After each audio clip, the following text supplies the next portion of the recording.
meeting is being recorded. Hey, welcome everybody. I'm gonna share our screen here, and what we're looking at is a Kindle version of the Pathwork of Self Transformation.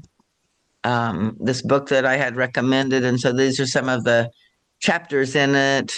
So we're going to start today with what is the path. Oops. Um, it's funny the way they do it across the screen. And then, many of these lectures, the idealized self-image, compulsion to recreate and overcome childhood hurts, the real God and the God image, unity and duality, the forces of love, eros, and sex, emotional growth and its function, the spiritual significance of relationship, real and false needs, infinite possibilities of experience hindered by emotional dependency, the spiritual meaning of crisis, and the meaning of evil and its transcendence, self esteem, meditation for three voices, connection between the ego and the universal self, and consciousness fascination with creation and creative emptiness. So there's a lot of good lectures in this. And I want to say that this material is copyrighted and it is based on, and the introduction will say a little more about, this material that was channeled by Eva Paracas, and there's 258 lectures, and the International Pathwork Foundation holds the copyright, but they're available for free online. And there are many other people also that teach them and record their teachings and stuff, so you can search and find a lot of different ways that people are sharing and trying to, work with these lectures online and just share them a little more with everybody in the world. They are a little dated. They came in from 1957 to 1978. And so in some ways, like the television shows, there's some culturally dated material sometimes. But on the other hand, if you can, like really deepen into the resonance of the truth in these lectures, it's sort of universal, it's sort of timeless and eternal. So, and the guide basically said that this was the reiteration of the perennial wisdom of all, paths, basically, that was just being brought in for these times, with our culture, with our understanding.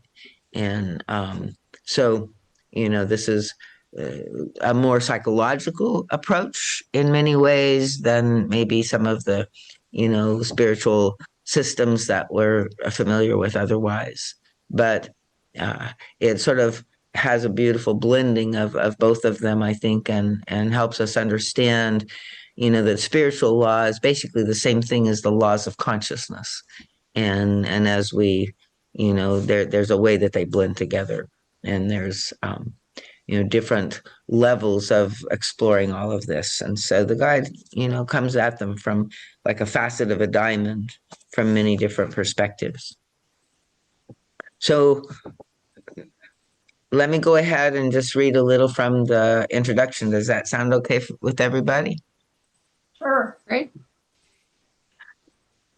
So I think this might have been written by Donovan, or when I will come to the end of it, I forgot to check in advance. But anyway, a lot of the edits were done by, people that had long been in the path. And so they did these little introductions. So it says, no matter, yeah. Could you reduce your screen a little bit because just because you're cutting off the right side by the photos of us? I don't know if that makes sense. Move it to the left, or I don't know if you can do it or not. The screen I can't. I can, what am I blocking? Well, just the last 10% of the right side of the screen has our 4 photos in it. Oh, so that you can move. Oh. Click on it and you can move it around on your screen to where it's not in your way. Can you try that? I did it, thanks. Okay. Yeah, that thing is sometimes right where you're trying to see, so you have to move it a bit. Okay, so good. So, introduction. No matter where you are in life, what your profession is, what your problems are, whether you are young or old, this book will help you see yourself and life in a new light.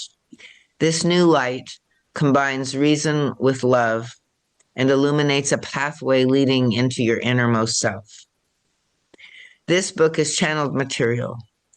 Its true author is a discarnate being who did not give himself a name, but who came to be known as the Guide.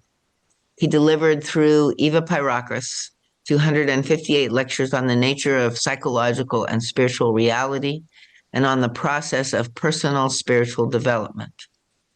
This process came to be known as the Pathwork, and the transmissions were called the Pathwork lectures or the Guide lectures. There are many volumes of channeled material in print today, and it therefore seems right that we do our best to let the potential reader know what distinguishes this book from so many others. Let us introduce you to the two principal distinguishing features of the Pathwork guidance.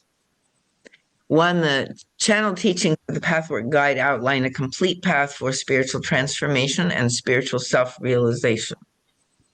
And two, this path includes a profound understanding of personal negativity, its sources, consequences, and a process to meet and transform it. This process, as taught by the Guide, is unmatched anywhere else. The goal of personal psychological work is to become self-actualized, to realize our individual human potential for meaningful work in the world, for loving relationships with others. The goal of spiritual practice is to experience enlightenment or unity of consciousness, our oneness with all things. The aim of spiritual work is to know our innermost identity as God-inspired beings, filled with light and love. A complete path must help us address both the frustrations in the fulfillment of our personal lives and the limitations that prevent our spiritual awakening. Most approaches to personal and spiritual growth offer us help for only part of this journey. We still want to know, how can I get there from where I am to where I want to be? Most present-day channeled material, as well as the esoteric traditions of most religions, tell us that we do create our own reality. But if this is so, and I am indeed the creator of my life, what part of me is it that creates events that I find quite unpleasant? Why don't I do a better job of creating the life that I believe I want? Why are some aspects of myself so hard to change? So hopefully you can recognize yourself in much of this. It's one of the things I love about the path work is it's not transcending our humanness, it's embracing it. And I think it's, part of what we're trying to do is not leave the planet to become spiritualized. We're trying to, bring the light into our human and into our planet, into human nature and Mother Nature and completion. So the most valuable contribution the Guide has made to modern psychological spiritual quest is a practical, rational, and honest way to get from where we are to where we want to be. All spiritual teachers describe the enlightened state of love and harmony in which one feels at one with everyone and surrenders joyfully to God. We have also read the descriptions from humanistic and transpersonal psychologists of the fulfilled life of the self-actualized whole person. But if we do not deceive ourselves, we will know that we have fallen short of these goals. We need a way to accept ourselves fully as we are now, and to work with whatever in us blocks our personal and spiritual evolution. We need maps of the psyche that do not idealize or gloss over our all too human failings. The Pathwork outlines a map of human consciousness that includes our devils as well as our angels, the vulnerable child as well as the competent adult, the petty ego concerns as well as the grand visionary longings. We need guidance to give us support as we take steps from where we are now to the larger, more fulfilled, more aware person that we can be. The pathwork encourages us to stop trying to pretend we are an idealized image of ourselves, the person we think we ought to be. The guide helps us to relax into an acceptance of who we honestly are and what we honestly feel moment to moment. Any one of us who is truthful can discover disagreeable, self-centered feelings and attitudes within ourselves. And yet we do not feel like bad people. We would like to follow the golden rule. Most of us would even agree that if we could love ourselves and our neighbors as ourselves, we would feel a whole lot better. Why is it so hard for me to do this? Why do I continue to be so self-centered or alternately so self-degrading? Generally speaking, we are given very little real help on these issues. Most religions give us moral commandments, often reinforced by guilt or fear, threats or cajoling, so we won't act out our negativity. And when we fail, as we inevitably will, we are admonished to try harder, and we are told to give over our flaws to someone else, to Christ, the church, or the guru. Or in much contemporary guidance, we are expected to rise above our own limitations and see our negativity as merely temporary ignorance of our divinity. How can I acknowledge my negativity without either glossing over it or being devastated by it? Most psychologies don't answer these questions either. Instead, we are inadvertently discouraged from taking full responsibility for our negativity. Since guilt is such a debilitating emotion, we are often encouraged by the psychological approach. Hold on, people, I'm sorry, I'm good. Xfinity is calling me at this late of an hour. I'm going to try to pause the recording here a second and see if I can pick this up, if I can get into anything. I can't. Stop share.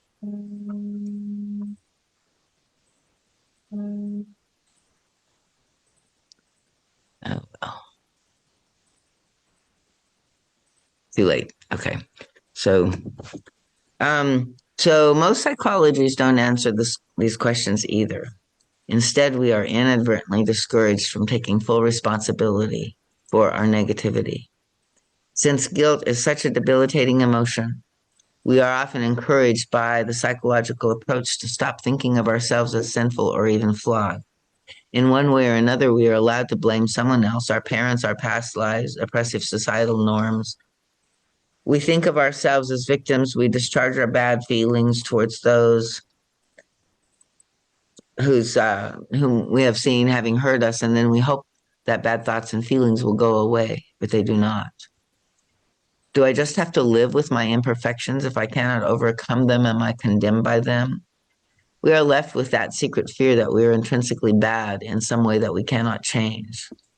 This is the source of much of our despair and discouragement. The Pathwork lectures provide the missing element in both contemporary and traditional approaches to personal growth, while giving us the spiritual perspective that we are fundamentally divine, that at our center we are one with all that is. The guide teaches that we also each contain a layer of negativity, which he calls the lower self. The lower self is the part of us which actively, though usually unconsciously, chooses negativity, separation, egotism, fear, and distrust. However, since the lower self is ultimately a distortion of the one divine energy that animates the universe, it can be transformed back into its original life-affirming vitality. In the Pathwork lectures, the guide shows us how. It is very hard work to come face to face with the lower self, and most of us would like to avoid it, and that is why we cling to the idealized images of ourselves, and that is why we avoid the deep emotional work where such negative feelings surface. Yet recognizing and acknowledging our negative emotions are not too hard when we have the spiritual perspective and experience that can tell us that our essence is divine. The troubled feelings we find inside can be transformed when we acknowledge them without evasion and learn to reconvert them into their originally divine nature. As the guide says, through the gateway of feeling your weakness lies your strength. Through the gateway of feeling your pain lies your pleasure and joy. Through the gateway of feeling your fear lies your security and safety. Through the gateway of feeling your loneliness lies your capacity to have fulfillment, love, and companionship. Through the gateway of feeling your hopelessness lies true and justified hope. Through the gateway of accepting the lacks in your childhood lies your fulfillment now. So, not only does the guide offer a spiritual approach to the problem of evil, but also a systematic and thorough path to releasing the light hidden behind our distortions. He leads us gently and lovingly through our darkness. The practice of honest, compassionate confrontation of the lower self while anchoring ourselves more and more solidly in the higher self brings the greatest personal liberation. This is a path of empowerment through self-responsibility. It is the most illuminating experience to finally be able to connect the events of one's life, both positive and negative, with those forces within that have created them. It brings us home to the unitive core in ourselves, to our true creative identity. Okay, so I think that's all of that. Anybody have any questions or comments on that? It was Judith Saley and Donovan Dasinga wrote that. Can you go back to the little poem section? Uh-huh. Through the gateway? Could you talk a little bit more about what the gateway of feeling is? So basically in this, he's saying, like the path is a journey of going into our feelings, into where we are now. And it's in doing that we actually, find the larger of what we are. I was reading a lecture earlier today on, this process of growth and expansion, and how, it's like every, mastery of each limitation expands our, way of being in the world and our capacity. So he's basically saying most of us, avoid feeling the weakness, but he's saying, all of these sort of things that we're trying to avoid, our pain, our fear, it's like by leaning into them, by allowing us to feel them. We don't have to deny them. We don't have to run from them. We don't have to fight with them. We can just be with them. And in doing that, that transforms them in a way. Like it's the resistance against them that keeps them stuck as they are. And it's when we can, go into and be with them that they, can move into a new state and a new understanding. Does that help? Yeah, that actually makes sense. And actually it kind of, to me, I'm sure it's much deeper, but it sort of lines up with when you don't know if you're making the right decision on something, you kind of go in the direction of what scares you because you're gonna be able to grow the most from that. I mean, to a certain extent. Uh-huh. Yeah. I mean, so, it's always a study, right? And sometimes we don't always necessarily have to push ourselves off of cliffs, but sometimes, it really is what is trying to happen or needing to, and if we can say yes and go for it, lean into, the fears that we have, it's often, a very useful thing to do, as opposed to running. And some of it for me, so it's the gateway of feeling, right? So to me, the gateway of feeling, you could almost translate that into this newer understanding that it's about feeling and emotion are slightly different. Emotion is the feeling plus a story about the feeling, and so it often has like drama involved in it. And the feeling to me is like just the energetic sensory experience of it. So if I'm feeling fearful or anxious, like that's in my body. And, my belly's doing flip flops or, my jaw's tense or, Could be any number of things and probably all of them, so there's a kind of way that the gateway of feeling can be just going in and being present, not abandoning my body, not, dissociating out of the experience, and hanging in there. And there's a way that in doing that, usually I kind of end up receiving some kind of guidance, like, I'll notice, oh, my jaw is tight, and then I'm kind of next thing, I feel like a gentle voice is saying, it's okay, you can relax your jaw, see what happens if you do. Right. And so, I kind of follow this loving, observing voice, once I get in there and I'm present to what's happening. And it often helps me discover and learn kinds of new things about what's going on, and that I think also helps then transform, right, the whatever it is can be felt and freed out of our system, because we're a lot of times kind of holding on to it, trauma, that kind of stuff. And this doesn't include it, but there's a way that we got programmed, through the experience, sort of imprinted by the experience of the trauma, and then we project, or we have a kind of overgeneralized story about it, like, okay, life is this way, and you have to, it's always going to take you over or hurt you or do something, that you don't like. And so then we have to defend against it. So anyway, I'm getting ahead of ourselves. So, anything else on that? Well, can I add a little bit to that? It's like, Sure, absolutely. in my case, the feelings was what I didn't want to do. And so that's what I would avoid or try to avoid. And I think that's what most people do.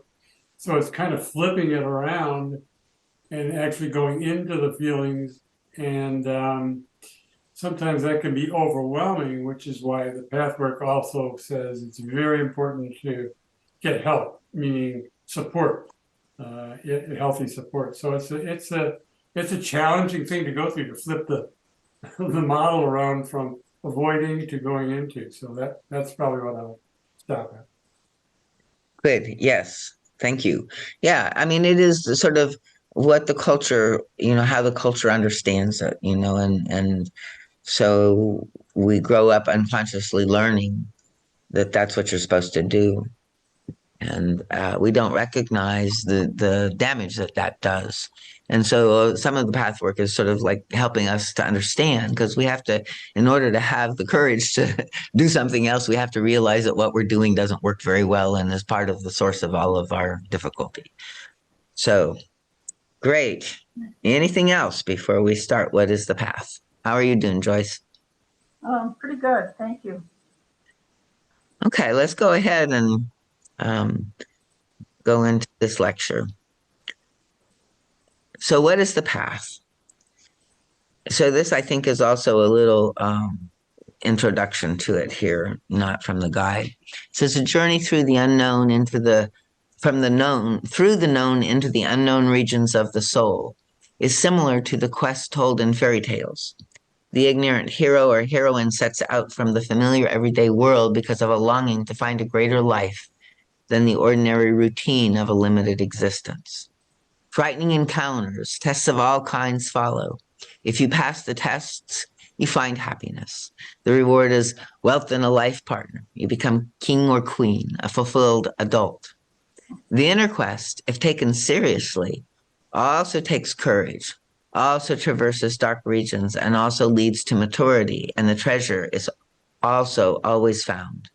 Just as in the fairy tales, the hero doesn't sneak around the dragon, but fights him, and doesn't run away from the old witch, but befriends her. You too must meet the destructive forces within yourself and deal with them. In this lecture, the guide shows how to follow the longing and liberate the dormant powers within yourself so that you become the treasure of your wise, loving inner God self. Greetings and welcome, my friends. Blessings for every one of you. In this lecture, I would like to discuss the path to the fulfillment of your deepest longings.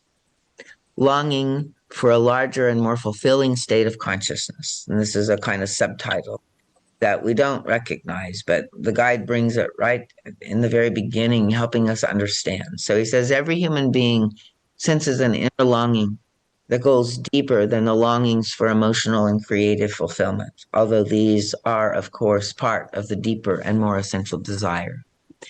This longing comes from sensing that another, more fulfilling state of consciousness and a larger capacity to experience life must exist.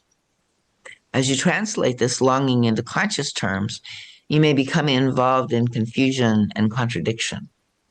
Confusion and apparent contradiction come from the dualistic consciousness of the human mind. The dualism is always present, for humans perceive reality in terms of either or, good or bad, right or wrong, black or white. This way of perceiving life is at best only half true. One can perceive only fragments of reality. The full truth can never be found. Truth always comprises more than the dualistic way of seeing reality can grasp. One confusion might be, am I longing for something unreal? Would it perhaps be more realistic and more mature to give up this longing and accept that life is just this flat, dismal, gray place? Do we not hear over and over that acceptance is necessary in order to be at peace with oneself and life? Therefore, I should really abandon this longing. The way out of your confusion can only be found when you take a step beyond the dualism implicit in this dilemma. It is true that you must accept your present state. It is true that life, as it manifests, cannot be perfect. Yet this fact is not what truly makes you unhappy. Rather, it is your demand that life should be perfect and be handed to you in its perfection that creates a problem. If you go deeply enough, you will inevitably discover that there is a part of you that denies pain and frustration. A place where you are angry and spiteful because there is no loving authority who will eliminate undesirable experiences for you. I think I was just in this space today with Comcast once again. Blessed it is true. Blessed it is true that your longing for this utopian kind of happier state is unrealistic and should be abandoned. So the false desire. But does this truly mean that the longing per se stems from immature, greedy, or neurotic attitudes? No, my friends, it does not. There is an inner voice telling you there is much, much more to your life and yourself than you are capable of experiencing at this time. How then can we find clarity about what is real and what is false, about your deepest longing? The desire is false when your personality wishes love and fulfillment, perfection and happiness, or pleasure and creative expansion, without paying the price of strictest self-confrontation. It is false when you do not assume the responsibility for your present state, or the state you long for. For example, if you feel sorry for yourself because of your unfulfilled life, and if you in a way blame others for your present state, no matter how wrong those others may be, whether your parents, your peers, your associates, or life as a whole, then you do not assume responsibility. If this is the case, then in some ways you also wish to receive the new and better state as an unearned reward. You may try to be a good little obedient follower of a powerful authority figure in order to be rewarded, since the reward in reality can never come from the outside, no matter what you do. You must feel disappointed, resentful, cheated, and angry, and you will resort again and again to your old destructive patterns that are in fact what is responsible for the state that creates your unfulfilled longing. The realistic longing. The longing is realistic when you start from the premise that the clue to fulfillment must lie in you. When you wish to find the attitudes in you that prevent you from experiencing life in a fulfilled and meaningful way. When you interpret the longing as a message from the core of your inner being, sending you on a path that helps you to find your real self. However, when the inner message of longing is misinterpreted by the negative, greedy, ungiving, and demanding personality, confusion sets in. The longing is then put into channels of unrealizable fantasies of magic. You believe fulfillment is supposed to be given to you rather than attained through the courage and honesty of looking at yourself as you are now, even at areas you would rather avoid. If a life situation is painful and you react with rage, complaints, and other defenses against cleanly experiencing this pain, you are not in truth about your present state. And so, I want to, acknowledge, like we're all here, this is sometimes the guide, our inner voices can make it feel like he's really kind of pointing his finger and reading us the judgment act or something. But it's like he's just speaking truth about it, right? And if we can kind of humble ourselves and realize, like, and I see, like I said just today, sort of, I, I they came in and didn't do their job right, and so now I have a power outage that they created when they buried their line. And the worst part of it is that I just get frustrated knowing how to even contact anybody to get the help I need to get it fixed, right? And so they're one, enemy that I hold with lots of rage and complaints and defenses against cleanly experiencing this pain. So I can identify with you, Darlene. I'm having a problem with my phone. right.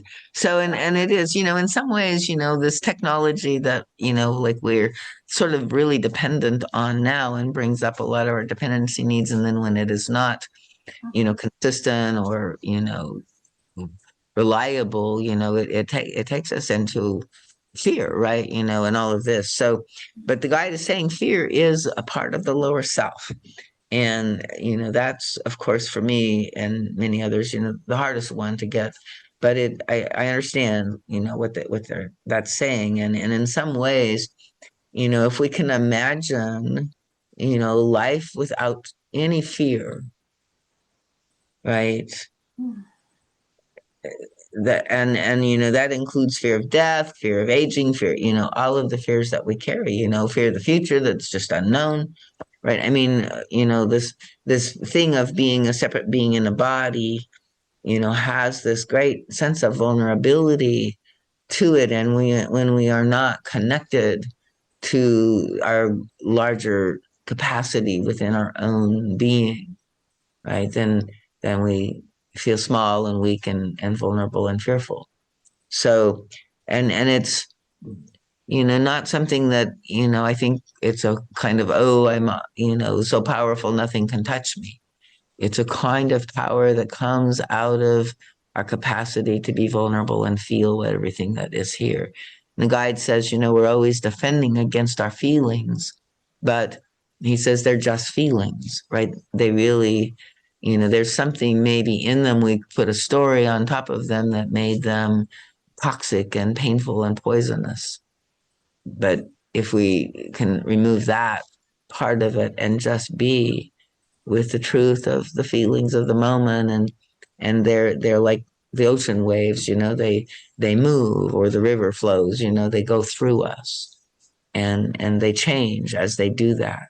So I think we can learn to kind of surrender to the flow of life and discover that there's nothing to fear, and it's much easier if we don't resist, if we don't contract, if we don't try to control it as much as we do. So any other comments or questions here? Let me pause for a second.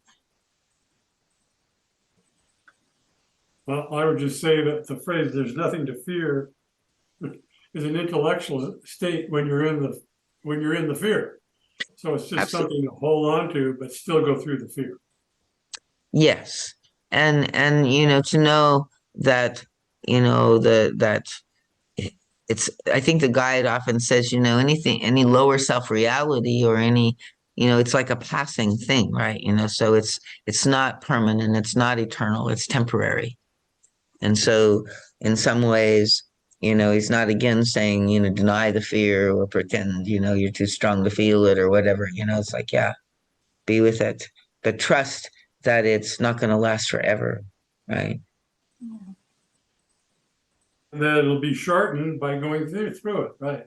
And as you relax into it, yes, I think that's true, that it can be shortened as we don't fight. There's this one book I read a long time ago that, was talking about, pushing the river, so, like if we're pushing the river, that's not so useful. And then sometimes we're swimming upstream, right? So, um, but yeah, then, and in some ways, that would say, and the guide actually says this, that it's like the most important part of the spiritual path is to learn to relax, right? And so this is where even in the path work, we do a lot of work with the body, with the movement of the energies of the body, with like allowing the deep unconscious to surface and be felt and move through, and also just to practice holding ourselves and relaxing and calling light, and finding this connection with ourself that is consoling and loving, right? Rather than critical. And that also helps us relax.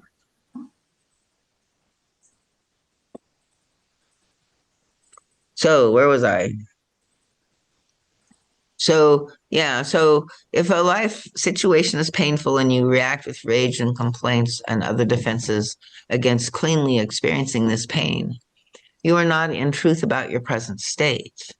But if you just let the pain be and feel it without playing games like it will annihilate me or it will last forever, the experience will release powerful creative energies to increasingly work for you in your life and open the channels to your spiritual self.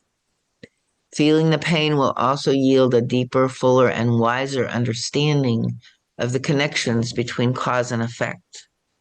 For instance, you will see how you attracted this particular pain. Such insight may not come immediately, for the more you force it, the more it will elude you, but it will come to you if you stop the inner fighting and resisting. Do not abandon the longing itself.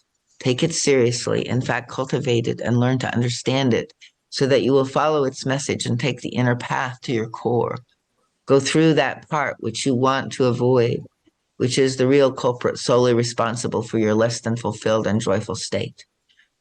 Do not abandon the longing that comes from the sense that your life could be much more, that there is a state in which you can live without painful, tortured confusion, where you can function on a level of inner resilience, contentment, and security, where you are capable of deep feelings of blissful pleasure and can express them, where you are capable of meeting life without fear because you no longer fear yourself.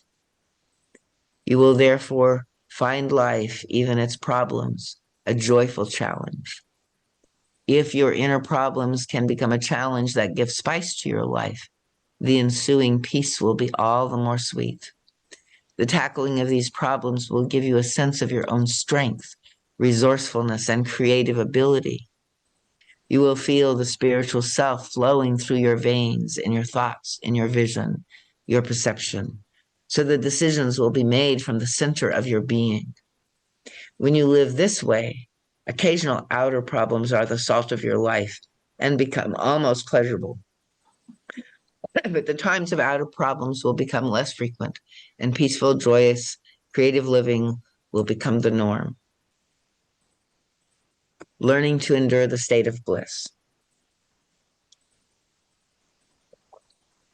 Right now, the saddest part of your longing is that deep inside, you know how your own body and soul are not even capable of accepting and sustaining intense pleasure at this time. Pleasure exists on all levels: spiritual, physical, emotional, and mental. However, spiritual pleasure, separated from the levels of everyday functioning, is an illusion. Because true spiritual bliss encompasses the total personality. The personality must therefore learn to endure a state of bliss. This it cannot do unless it learns to endure whatever is locked inside the psyche now: pain, meanness, malice, hate, suffering, guilt, fear, terror. All these must be transcended. then and then only can the human personality function in a blissful state. Your longing to experience more pleasure is a message for you to embark on a road that affords you the possibility of being in bliss. The state of existence I described need not be given up as unrealistic or wishful thinking. It need not be given up because you will earn it and make it your own by going through whatever in you prevents you from experiencing it. This state already exists as a dormant potential within you. It is not something that can be given to you by others or acquired through learning or effort. It unfolds organically as a byproduct of your going on a path such as I am privileged to show you. This brings us to the whole question of what this path is. This path is not new. It has existed in many different forms for as long as human beings have lived on this earth.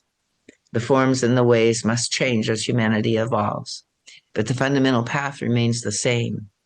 The particular path, the pathwork in which I guide you, is anchored in ancient and perennial wisdom, and yet it is also new.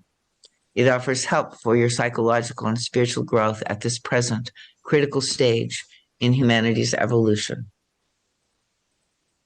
Pathwork and psychotherapy. The pathwork is not psychotherapy, although aspects of it must necessarily deal with areas psychotherapy also deals with. In the framework of the pathwork, the psychological approach is only a side issue, a way of getting through obstructions. It is essential to deal with confusions, inner misconceptions, misunderstandings, destructive attitudes, alienating defenses, negative emotions, and paralyzed feelings, all of which psychotherapy also attempts to do and even posits as its ultimate goal. In contrast, the pathwork enters its most important phase only after this first stage is over. The second and most important phase consists of learning how to activate the greater consciousness dwelling within every human soul. Often the second phase overlaps with the first phase that is concerned with overcoming the obstructions, because the second or spiritual phase of the pathwork is essential for truly executing the first. So, it's like we have to activate our spiritual powers in order to help us with, removing the obstructions, and then, the obstructions and their removal also give us greater access to our spiritual faculties, right? So, the first part of the work cannot truly be successful unless contact with the spiritual self is regularly cultivated and used. However, when and how this may be done varies greatly and is dependent on the personality, on the predispositions, prejudices, and blocks of the individual entering this path. The sooner you can use, explore, and activate the inexhaustible fountain of strength and inspiration within, the easier and faster will you deal with the obstructions. It is thus quite clear in what way this path differs from psychotherapy, although some of the emphasis and at times even the methods may be similar.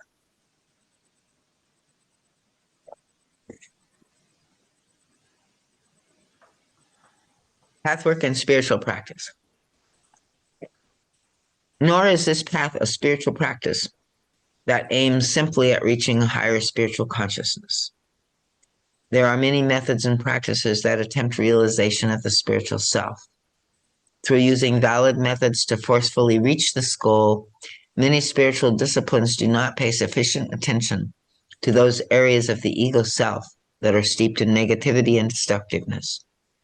Any success thus achieved is always short-lived and illusory, even though some of the experience may be genuine enough. But a spiritual state reached in such a one-sided way is not solid and cannot be maintained unless the total personality is included. Since human beings shy away from accepting and dealing with certain parts of themselves, they often seek refuge in paths that promise that one can avoid facing these problematic inner areas. If you think of a spiritual path as the practice of meditation for its own sake, or for the sake of reaching blissful cosmic experiences and consciousness, then this path is not your way. The temptation to use spiritual practices to grab happiness and fulfillment and to avoid already existing negativity, confusion, and pain is great. But this attitude defeats the purpose. It comes from and leads to further illusions. One illusion is that anything that exists in you can be avoided. Another illusion is the belief that what is in you needs to be feared and denied. No matter how destructive it is, any inner aspect of you can be transformed. Only when you avoid what is in you does your illusion truly become detrimental to you and others. And in some ways, in many of the lectures, the guide says, like what is in us that is destructive is part of our soul's mission. We brought it in, it's like it's part of the way that, we as God are healing everything that's not God, right? Or turning everything into God and doing the transformational work. So in some ways, here on earth, we are transformational cauldrons and alchemists, we're all alchemically transforming lead into gold. And shining precious stones is another image that we use, right? Is like, like rock tumbling and stuff like that for shining gemstones. They come often, kind of covered with what the guide would call God opposed substances. So only when you avoid what is in you does your illusion truly become detrimental. Let me recapitulate what I have said so far. This path is neither psychotherapy nor a spiritual path in the usual sense of the word, and at the same time, it is both. It will be helpful if you remember the following points as you consider the possibility of embarking on this journey. How to find your real self. By doing the path work, you embark on a voyage leading you into the new territory of your inner universe. Whether you have had therapy, satisfactory and successful or not, or whether you are deeply troubled and need help in order to live your life in a fulfilling way, you will still need, I think there should be need, for quite a while to pay attention, mainly to those areas within yourself that are negative, destructive, and in error. You may not like to do so, but if you truly wish to find your real self, that core of your being from which all good stems, this focus is necessary. How long will it take, you may ask? That depends on your state of mind or feeling in your outer life manifestation. When your inner negativities are overcome, this new state will express itself in your life. There will be no doubt. Your path will organically bring you into a different emphasis and concern. The aim of this path is not to cure you of an emotional or mental illness, although it does this very well, and it is bound to do so if you do the work. But you should not alter this path for that purpose. I think that's enter as well. Do not enter this path if you expect that it will make you forget your sadness and pain, or let you gloss over these aspects of your personality you like least, or even dislike outright. Your dislike may not be neurotic. You may be quite right to dislike these aspects, but you are not right in believing yourself hopelessly bad because of them.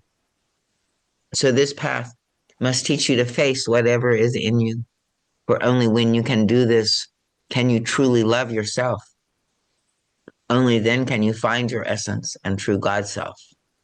So it really is like, we have to face what's in us. We have to see it and love ourselves. And then, we can feel our essential nature and our true God self and know the love of God as well.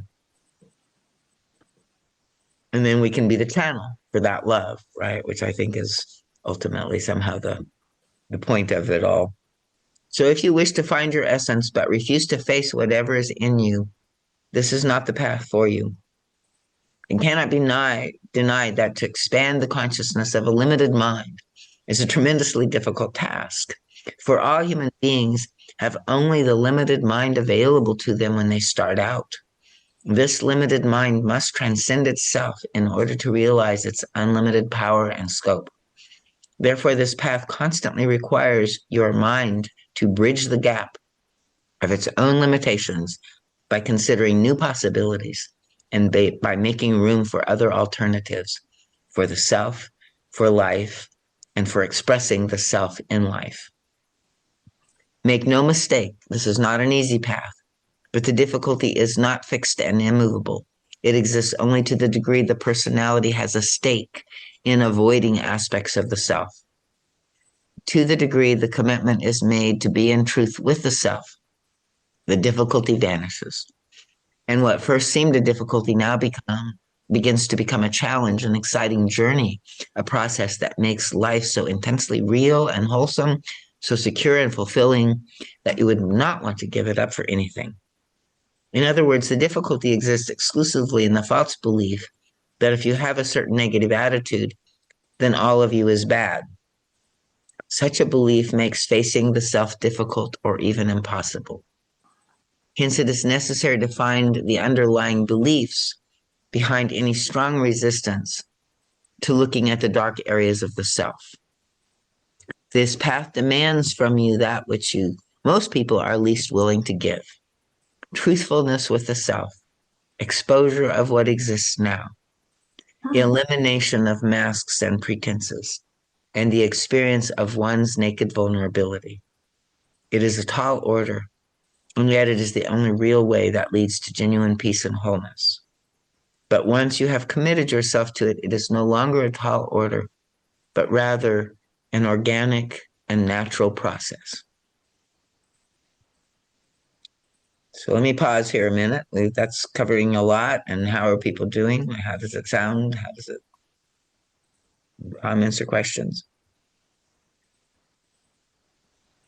Well, Darlene, one of the things that attracted me when I first read this book, The Pathwork of Self Transformation, is that it seemed to me like the pathwork is unique in terms of, yes, it gives you a theory or a conceptual path for um, digging deep within yourself to get to the inner self. But to me, it does it in an experiential way. It brings it into your everyday life experiences. And because I'm an older person, I could look back on my past life and I could see where there are instances where I guess um, just by grace or things came together for me without me consciously being aware of what path to follow, Mm-hmm. where I sort of went through this type of process and I could see how it did transform my life and how much it helped me. So that was a real help for me to engage in this path. Now, for someone who maybe doesn't have that type of experience to relate to, then and this would apply even for me in other areas, perhaps where I still need to do a lot of work. Um, it's very helpful to me to remember what the guide says, and it's I think at the very end of this lecture, telling us that there is the spiritual beings and spiritual energy all around us that's always there to help us.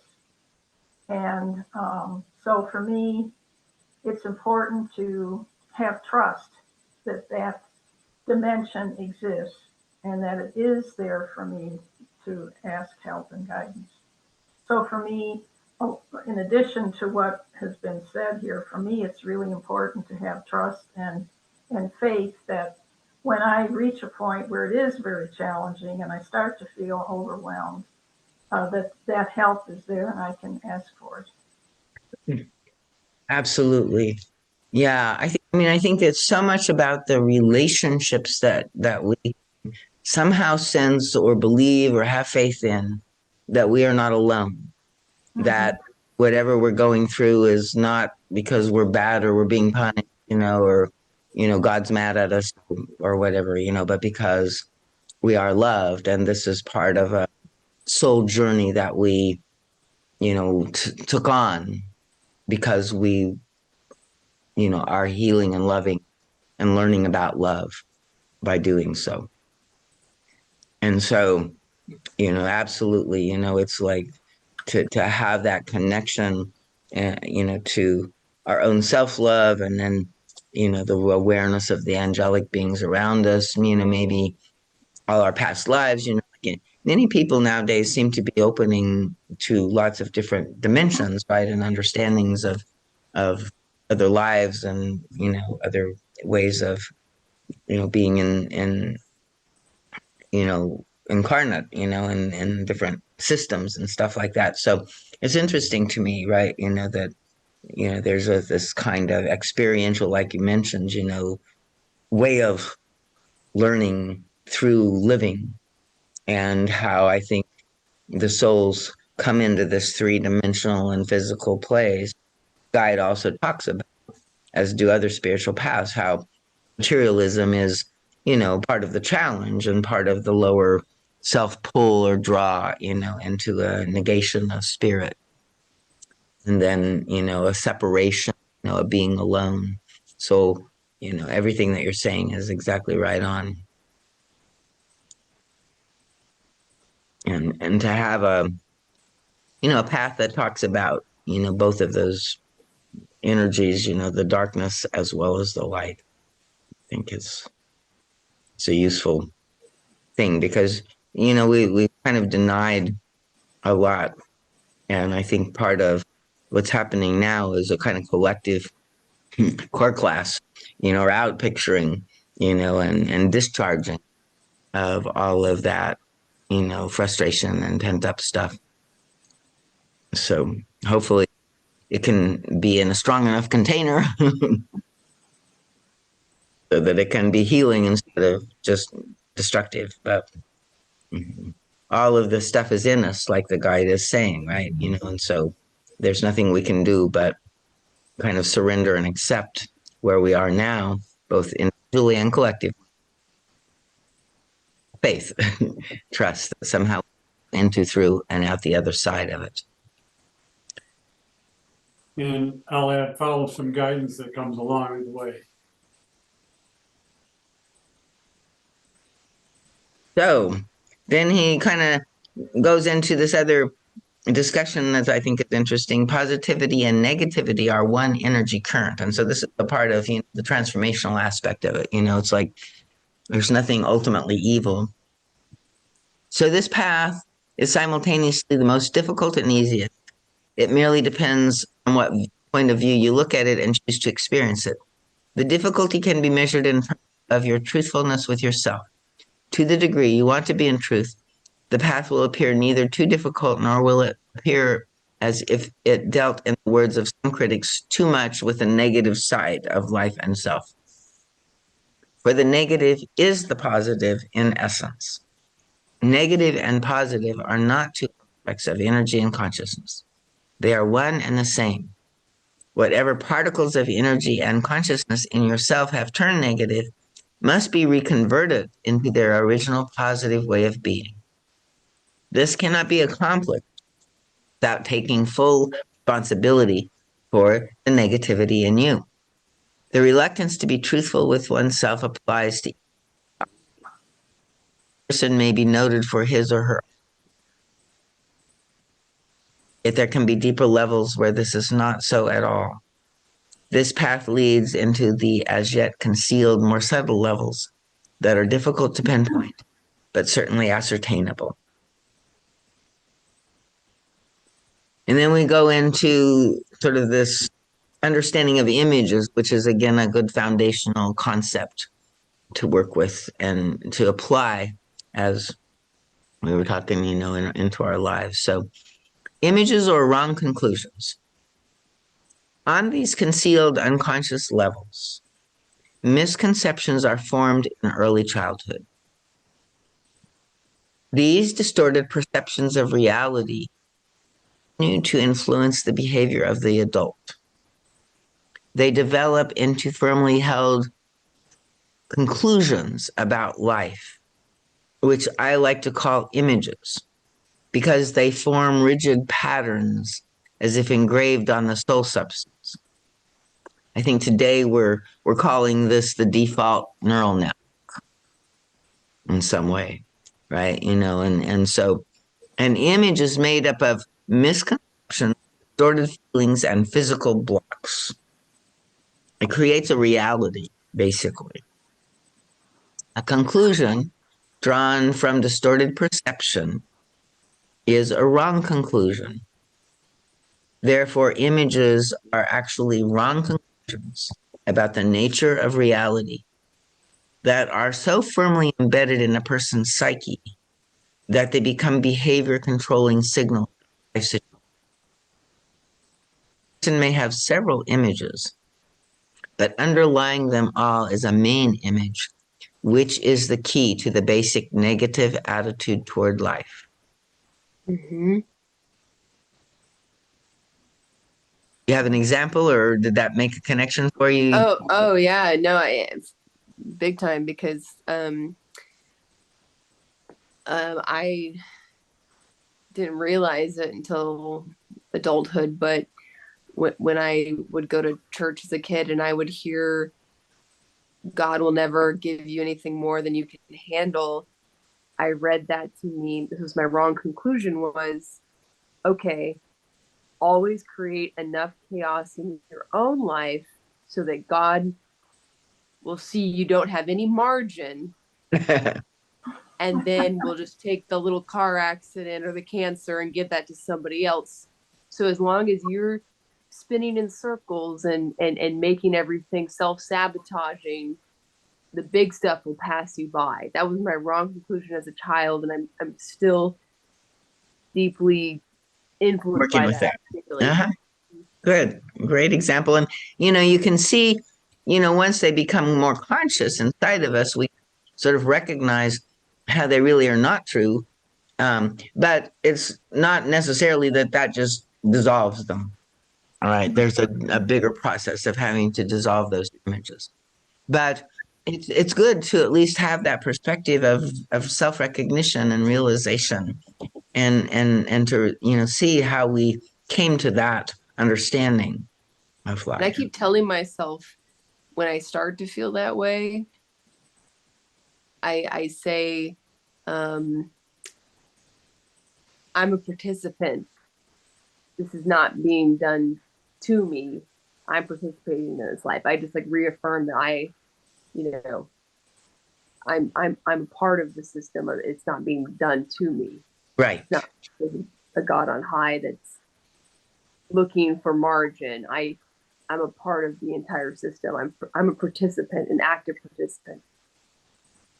Exactly. And that's what the guide is saying, about this path of self-responsibility that, we may not understand, how we're creating it or why we're choosing it, but it is, kind of part of our curricula, or it is part of our expression into the world. And like at some level, our own inner dream, our own inner experience. So to really own that and be willing to explore it and work with it, and not become victimized by it or feel like you're to blame or anybody else is, right, is part of that movement into working more maturely with and holding the child who may feel devastated and in one of those places, right, but we can um, work with immature parts of us by activating our more mature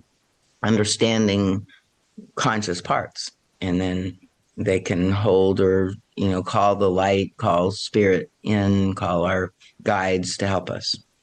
So yeah, good example, thank you. And so then the guide goes on, let me give you some examples, and he uses some pretty simple ones, but they're also illustrative of this idea. So an image formed because of a particular situation in a child's family might be that the display of emotion, especially of warm feelings, is a sign of weakness and will lead to one's being hurt.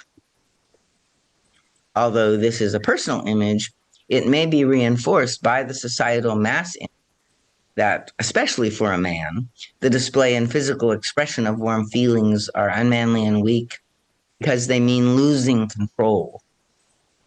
An individual with this image will then, in any situation where he could emotionally open himself, obey the signal of the image instead of spontaneously responding to the actual situation or to the other person, which would be the positive life response. He will also act towards others in a way to which they will respond negatively and confirm his false belief. In this way, he deprives himself of pleasure and restricts the flow of life force, creating inner tensions and further feeding his image. Thus, negative compulsive patterns or self-perpetuating vicious circles are created. Another example, a baby cries because she is hungry, but the mother does not respond.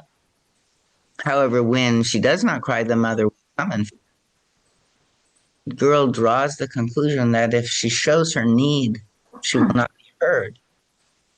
But if she does not show her need, she will get attention. And then the following conclusion is drawn: in order to have my need fulfilled, I must not show that I have a need.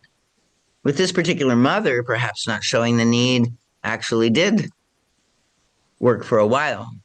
But obviously, in later years, such an attitude will produce the opposite result. Since no one will know that the woman has any specific needs, no one will fulfill them. However, since she is completely ignorant of her image, this wrong conclusion about showing her needs, because it has long ago sunk into her unconscious, she will go through life showing her needs less and hoping that eventually someone will reward her for being so unassuming and not understanding why she is so unfulfilled. She does not know that it is her behavior that makes her confirm her wrong belief, for images have a magnetic power.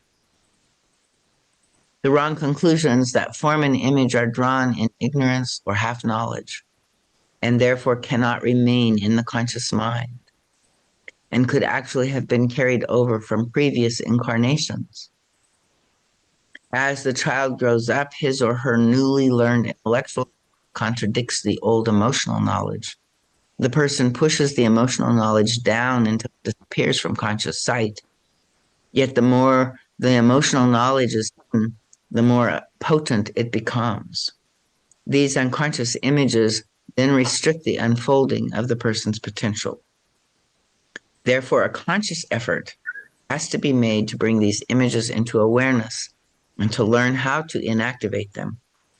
To find out if such unconscious images exist in you on a deeper level, you can use an infallible key that will give you faultless.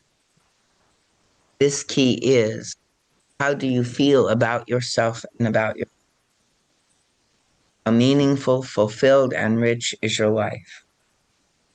Do you feel secure with others? Do you feel comfortable about your most intimate self in the presence of others, or at least with certain people with whom you have a goal in common? How much joy are you capable of feeling, giving, and receiving? Are you plagued with resentments, anxiety, and tension, or with loneliness and a sense of isolation? Do you need a lot of overactivity in order to alleviate anxiety? Actually, the fact that you do not consciously feel anxious by no means proves that you are without anxiety. Many start out on a path without awareness of their anxiety, but they feel dead, numb, listless, and paralyzed. This may be a sign that the anxiety will come through an artificial deadening process. This path not skip the step of making you first feel your anxiety and then feel whatever the anxiety hides. Only then can real aliveness come. Exhilaration, enthusiasm, joyousness, and the unique blend of excitement and peace that connotes spiritual wholeness are a result of inner truthfulness. When these states are absent, then truthfulness must be absent. It is as simple as that, my friends.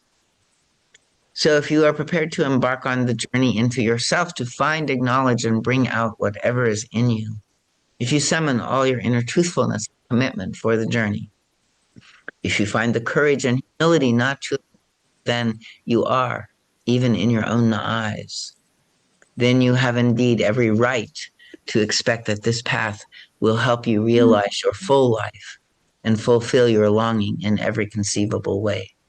This is a realistic hope, and you will increasingly know it to be so.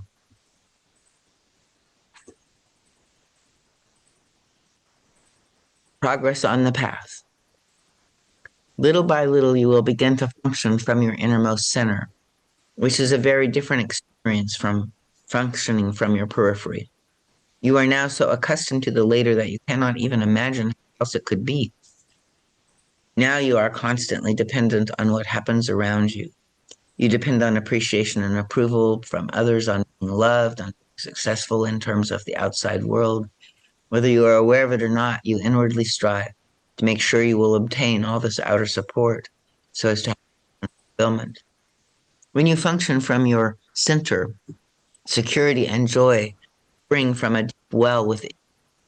This does not mean by any means imply that when this happens, you are condemned to live without approval, appreciation, love, or success. This is another dualistic misunderstanding. You think either I experience my center and then I must forfeit all love and appreciation from others and be alone, or I must forfeit my inner self because I cannot contemplate such a lonely life. In reality, you function from the liberated center of your innermost self. You attract all the abundance of life to depend on it, which is you, and is the fulfillment of a legitimate need, but it is not the substance of life. The substance is within. Arlene, Yeah. could you adjust your microphone? You're skipping out, you're blanking out some of the words. Here.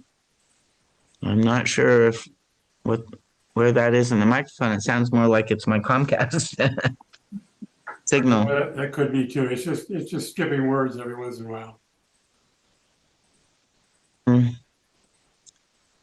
Okay, we can follow, but it's just I thought you'd like to know. Okay, yeah, appreciate it. I'm not I will get in closer, and it's on Ethernet, so I don't know why the signal shouldn't be sufficient, but who the heck knows anymore.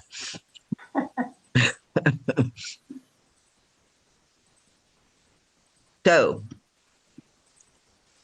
I think that this is a very powerful and beautiful thing that I find, is so much in our confusion often around relationship, where we, feel like, the other person needs to be a certain way for us. And, when they're not, it seems devastating or, like unworkable or whatever. And it can be. But the first step to knowing the truth of whether it is or not is to come and function from this liberated center of our innermost self. And, that means, for certain that we definitely need to ask for our needs. Implies just that, it's a request, not a demand. And that means that within ourselves, we need to be able to let go of that expectation, that if they can't meet it, that we'll survive. We'll find a way. We can draw on our own resources. We can find somebody else. There's other options. And, if for whatever reason, that person is unable to, and it can be character flaws or other things, busy in the moment. That it's like it's useful for us to learn to draw on that substance from within. And then as we develop that and know that, we don't have to have, then we can make that discernment of whether, that relationship is, what we want to continue. So, there's this sort of, again, anchoring of our self-responsibility, self-acceptance, and self-knowledge as the real inner self-empowerment. And it doesn't have the dependency needs that most people in relationship, I think, sort of struggle with and get lost in. In the healthy life, Walk. oh, go ahead. Yeah. I was just say what you just said is a tricky walk for me.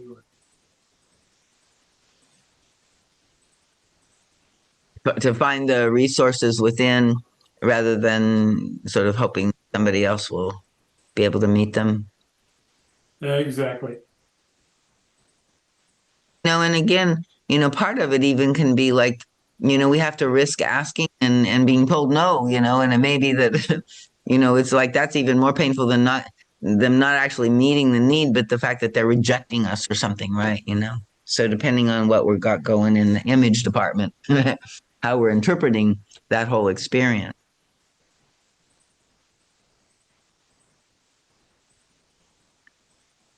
So in the healthy life of every human being, there must be exchange, intimacy, communication, sharing, mutual love, mutual pleasure, and the giving as well as the receiving of warmth and openness. And so, like notice, like, are you able to give warmth and openness? Because that usually will evoke it if you want it. And oftentimes we're, like, what's wrong with you? You don't ever give me warmth and openness, right now. So also every human being needs recognition of what he or she does. But there is an enormous difference between wanting this recognition in a healthy way and depending on outside recognition to such an extent that you are unable to do without it at all times. In the later case, the self begins to sacrifice its integrity in tragic ways that cost much too much. Then the real self is betrayed, and the seeking of recognition defeats itself. This path is geared to finding your center, a deep inner spiritual reality, not some illusory religious escape. Quite the contrary. This path is immensely pragmatic, for the true spiritual life is never in contradiction to practical life on earth. There must be a harmony between these two aspects of the whole. Forsaking everyday living is not true spirituality. In most cases, it is merely another kind of escape. For many, it is easier to sacrifice something and to chastise themselves than to face and deal with their dark aspects. The guilt for the latter is constantly atoned for by self-deprivations that are supposedly doorways to heaven. Yet this guilt cannot be wiped out unless the personality deals directly with the darkness within. Then sacrifice and deprivation are not only unnecessary, but even contradictory to true spiritual unfoldment. The universe is abundant in its joy, pleasure, and bliss. Human beings are supposed to experience, not forsake them. No amount of forsaking wipe out the guilt for avoiding the purification of the soul.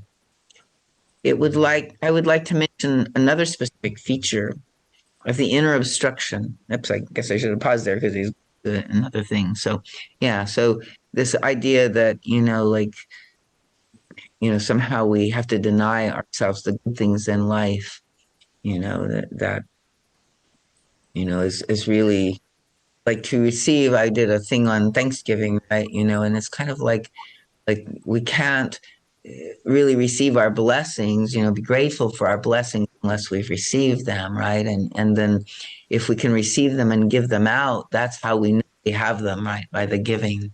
And so then the giving and the receiving become the same. And then, there's this natural fullness and thanksgiving and this receptivity to the grace that is always coming to earth for us and always flowing around us, and all of the foundation that we stand on, that each breath is not taken alone, right? And can't be, we have to be grateful for all beings for our existence here. And so then he goes on, I would like to mention another specific obstructions that must be met so they can be transcended. It is necessary to first understand that all thoughts and feelings are powerful agents of creative energy. Regardless of whether the thoughts are true, wise, or false and limited. Likewise, whether the feelings are loving or hateful, angry or benign, fearful or peaceful, your energy must create according to thoughts and opinions create feelings, and both of them together create attitudes, behaviors, and emanations, which in turn create the life circumstances. These sequences must be connected with, understood, and fully recognized. This is an essential aspect of the pathwork. Your fear of your negative feelings is unjustified. The feelings in themselves are not terrible or unbearable. However, your beliefs and attitudes can make them so. This process is constantly being verified by those who follow this path because they find that the deepest pain is a revivifying experience. It releases contracted energy and paralyzed creativity. It enables people to feel pleasure to the degree that they are willing to feel pain. The same applies to fear. To experience fear in itself is not devastating. Once experienced, the fear instantly becomes a tunnel through which you travel, not letting go of the feeling of fear until it carries you to a deeper level of reality. The fear is a denial of other feelings. When the original feeling is being accepted and experienced, the knot dissolves. Thus, it is never the feeling itself that is unbearable. However, your attitude has the power to make it so.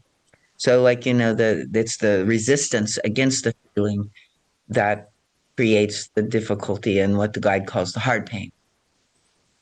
And that's the unbearable pain of life. Normal, natural,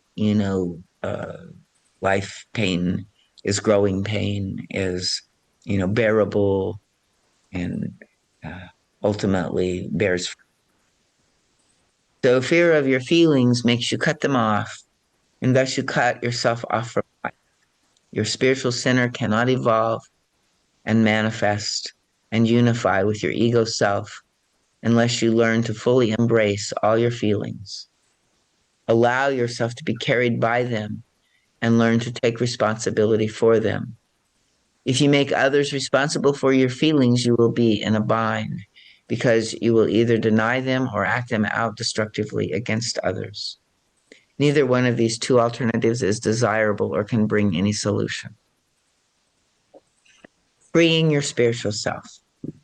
Your spiritual self cannot be freed unless you learn to feel all your feelings, unless you learn to accept every part of your being, no matter how destructive it may be right now, no matter how negative, mean, vain, or egotistic you may find a corner of yourself to be, contrary to other more developed aspects of your personality.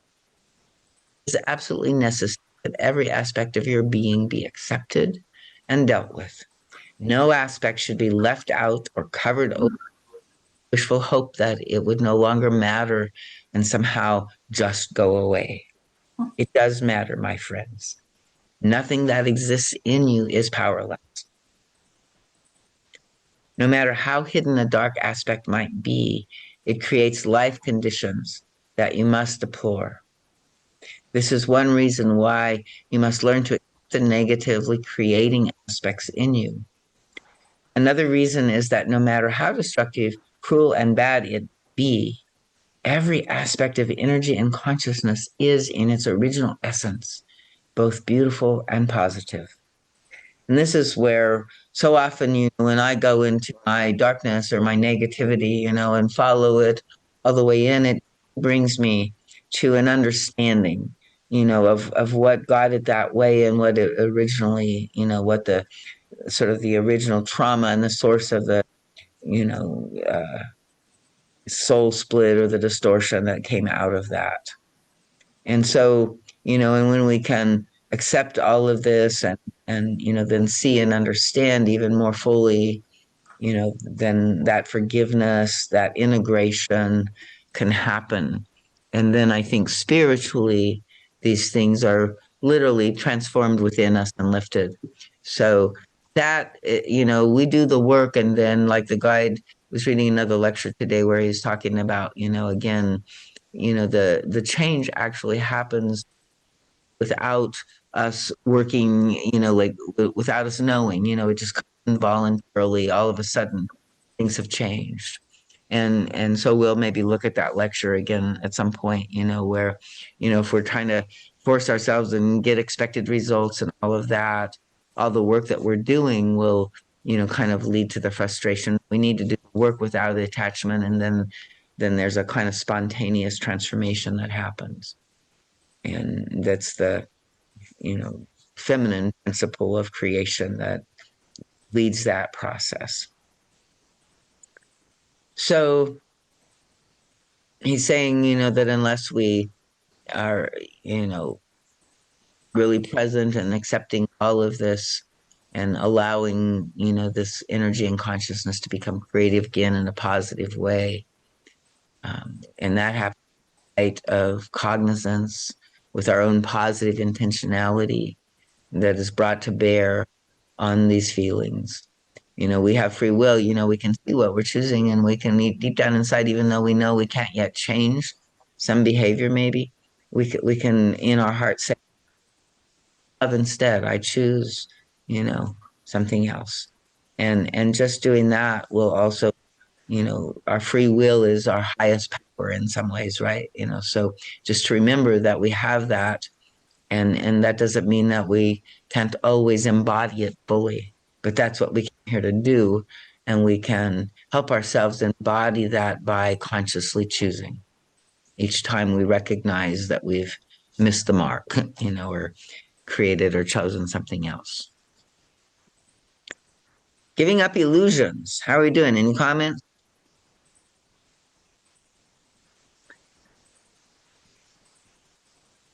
Basically, the path work.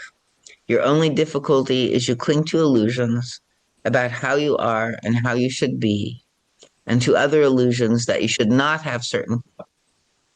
Unless you give up these illusions and take stock of whatever is in you, you must remain alienated from your own spiritual essence. That essence is constantly self-renewing. It is constantly conciliating apparently insoluble conflicts. Your spiritual essence furnishes you with all that you could ever need for living your life, for completing the task you came to fulfill through your birth. It is your divine center. You are thus an expression of all that exists, all consciousness. As long as you remain disconnected from it because you are too afraid of giving up your little vanity, your longing can never be fulfilled. For there is no panacea that can give you what you rightfully wish for without taking the path into and through your own darkness. Spiritual practices alone cannot fulfill your longing, no matter how much you sit in meditation and concentration. Meditation and creative visualization, however, can be very helpful tools when used in conjunction with self-confrontation. Very, very few people on this earth are willing to undertake the kind of path I have described to you. But for those who have the courage to go all the way, relentlessly, what glory awaits them in their innermost center, being lived through by the Spirit. The path is glorious. Oops, I changed. When you have progressed beyond the initial stages in which you battle with your own false ideas that always create two unacceptable alternatives. The path opens up from within you. You begin to experience, maybe for the first time in your life, your own potential of being, your own divinity. You will feel your potential for pleasure and security, awareness of yourself and others, and therefore your infinitely greater power to relate to others, comprehend them, and be with them without fear. The initial decision to enter a path such as this must be made realistically if it is work. Are you willing to give up your illusions about yourself and your expectations, which come from your resistance to giving up self-delusions, or what others should do for you? Are you willing to shed your false fears about what feelings you should or could or could not experience?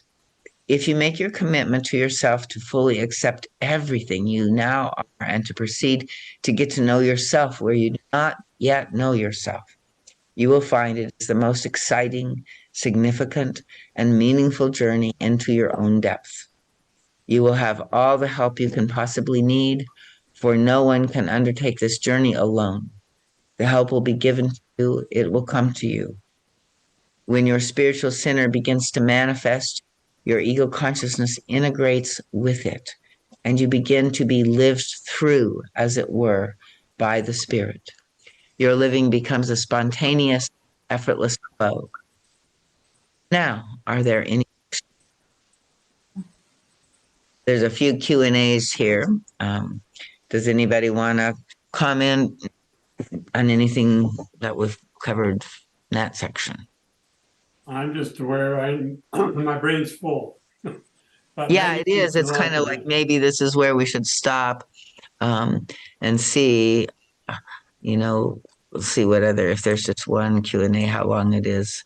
Yeah, I think it's just this one Q and A. So see if we can see if we can take in a little more, take a breath, empty out. So the question is, in what way was this path different in former eras and cultures?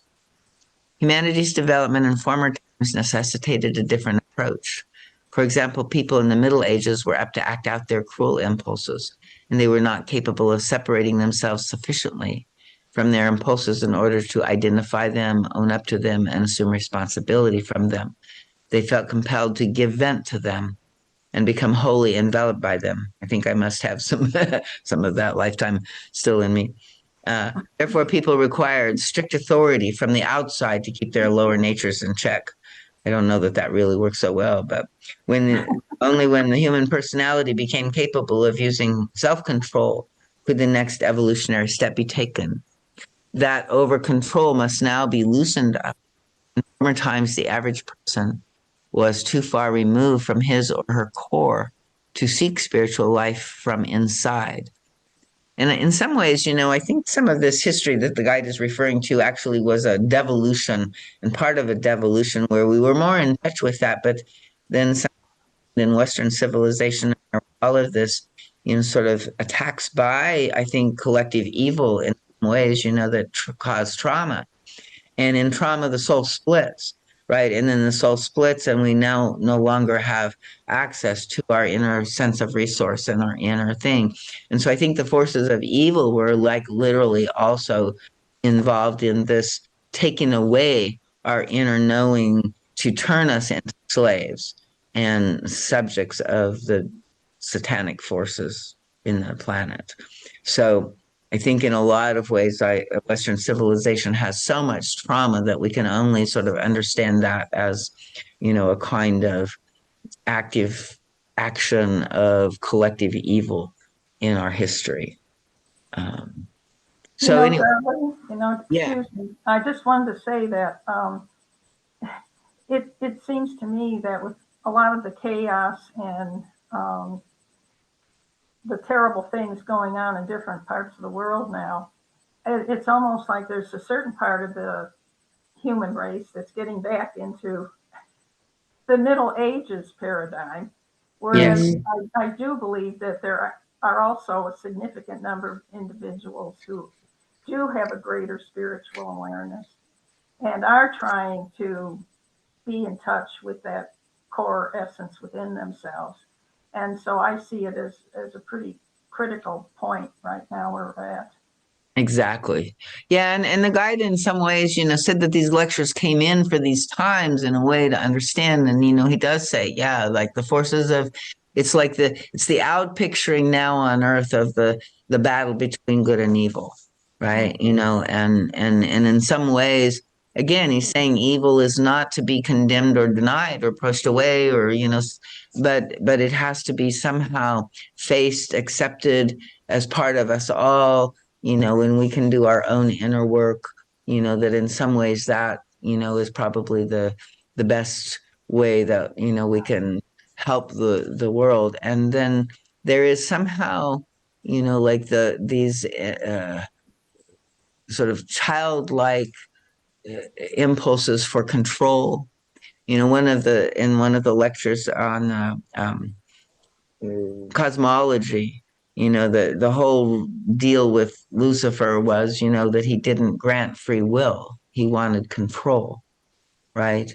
And so I think, like there are many forces in humanity. I was talking even to a young man recently who was sort of bemoaning his friend's way of also, thinking that that's the way, you got to get power, the power mask, right? We got to be in control. We got to use our will and our powers, and if we don't have them, we got to like find ways of developing them. So, this whole idea of, control over each other, over, certain forces and control, of humanity and that kind of thing does seem like it's, really the one pole of the forces arising again, to challenge sort of our more liberal democratic and, movement towards something that is this understanding of free will and maybe this potential that he's citing where we can access our own inner divinity and then bring it into the world. My hope is, after all of the shaking and whatever we have to go through, that we will be able to do that and thus repair, restore, yeah, Mm-hmm. life here on the planet uh, in all of its different ways. So but yeah, I agree with you. It's like the forces of the darkness are out on the land. I feel like I'm in Mordor, where we're in the Lord of the Rings, and like the final battle is happening here. See if Frodo can drop the ring into the volcano or not. So yeah, I don't know. This is he's talking about like where right now we're in a place where we need the freedom to develop and everything, but I think let's go ahead and close on the lecture here. I don't know that there's a lot more. Let me see if there's a closing that we can read and a blessing often that he ends with.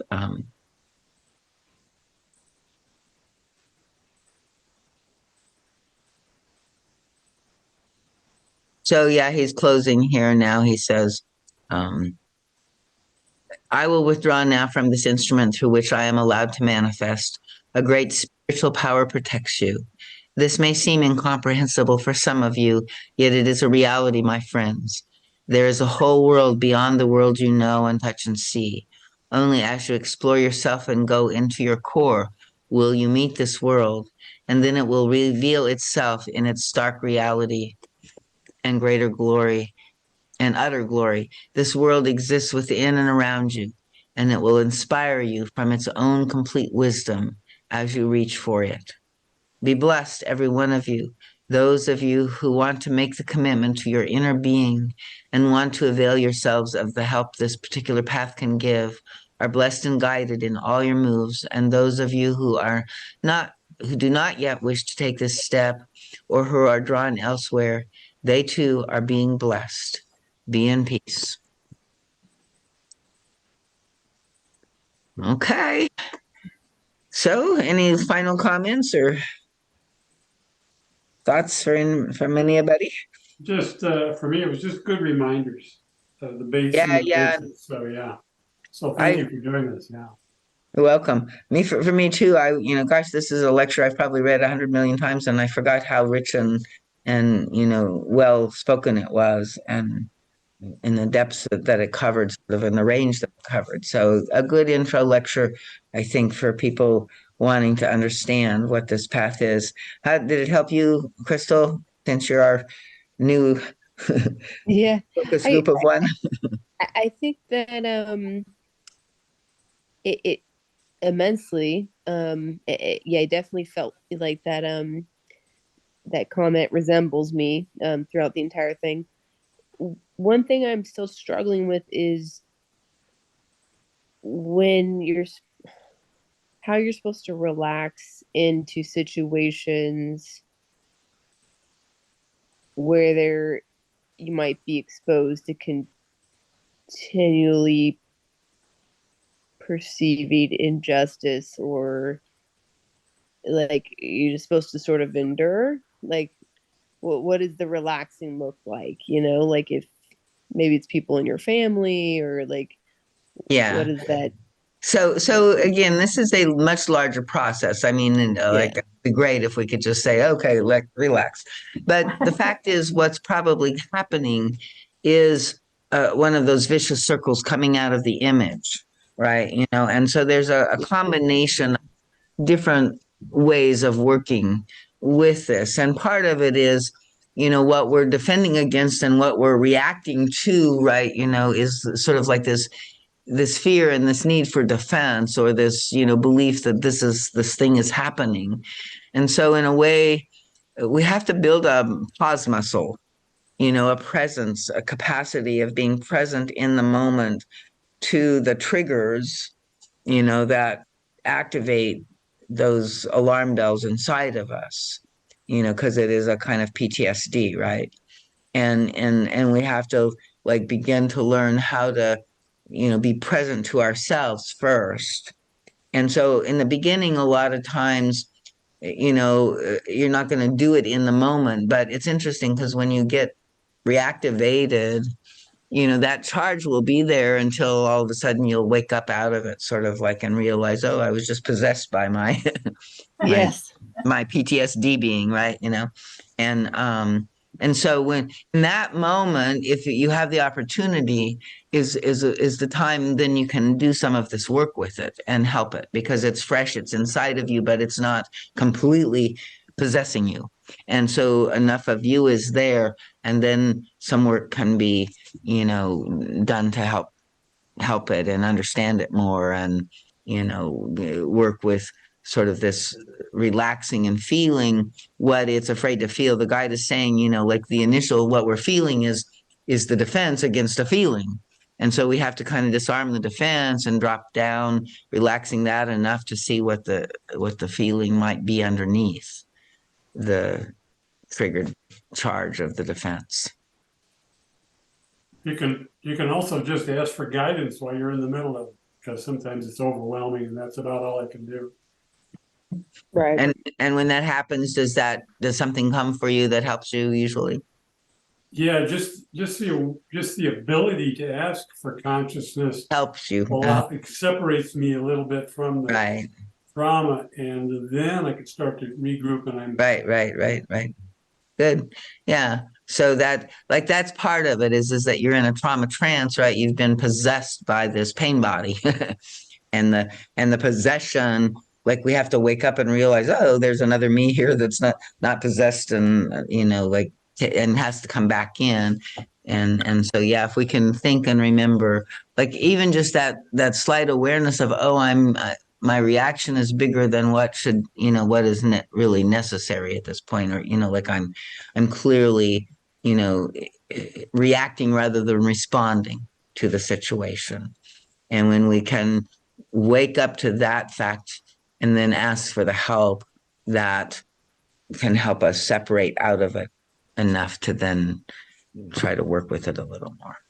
But there's also, like ways in your sessions and stuff that you can work with that as well, and try to get to the bottom of it, and in the group and stuff like that. So, um, when we do some individual work or group work, a lot of times that support helps you go in and hold and feel what the original pain was. And in doing that, you no longer feel the same intense need to run away or defend, or you know control it. It's like when we were little, we felt this feeling and it was so overpowering and so terrible. We threw it in a closet and we put skull and crossbones on the door and said, never, never, never go there. And then as we approach it, something gets us close to it in our lives now. Then, we go, like all the alarm bells go off and we just completely are, out of here, get out of here, kind of thing, or attack or whatever. And we have to, sort of recognize that what's underneath there is no longer what we thought it was. Mhm. And so now we have new resources, new capacities, and it's not, we're not children totally helpless in a awful situation anymore, right? So now Right. we can feel the feeling, and it's okay. It's a different thing. And once we're no longer afraid of the feeling, then we no longer have to defend against it with such intensity, and the pain body starts relaxing. Right. Yeah. So the healing is in the work always, right? And not just trying to use our will to somehow control something inside of us. Okay, thank you very much. Great group, you guys. Thanks, Darlene. Thank you very much, Darlene. Good night. Well, thank you Night. for your Good night. courage to get in. Thank Again? you. Nice to meet you guys. I can't seem to speak. Night. Night. I'm Good trying to night. turn this off, but I can't find my. It's not letting me get out of here. Go ahead and sign out if you guys want to. There you go. I don't know why it's not showing. Somehow the drop down thing won't drop down. There we go. Good night. Hi, Joyce. Can you figure it out yet? I'm ending I'm too. trying to figure out how to exit. Okay. All right. I found it now, so this should do it for you. All right, Okay. thank you.